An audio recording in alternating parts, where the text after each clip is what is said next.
अस्सलाम वालेकुम। वालेकुम सलाम, बड़ी खुश लग रही हैं। जी अल्हम्दुलिल्लाह, आपके शो में जो आई हूँ। अरे कैसे हैं आप? मैं बिल्कुल ठीक, आप कैसी हैं? अल्हम्दुलिल्लाह। क्या नाम है? आयशा आसिफ। आयशा, क्या कहना चाहती हैं? मैं आपको एक पोइट्री डेडिकेट करना चाहती हूँ। उसके बदले में ये चाहती हूँ कि आप भी मुझे कोई पोइट्री डेडिकेट करें।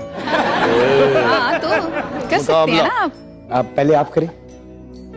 ये जिद है हमारी कि तुम्हें छीन ले सबसे, ये जिद है हमारी कि तुम्हें छीन ले सबसे।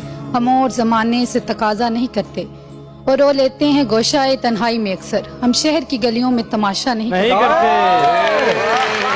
ये मैंने पहले भी ये शेर पढ़ा हुआ है, लेकिन ये मुझे बहुत पसंद है।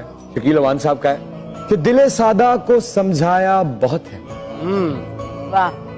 दिले सादा को समझाया बहुत है, क्या करें तुम पे आया बहुत। ये जिस्म है तो क्या ये अस्सलाम वालेकुम। वालेकुम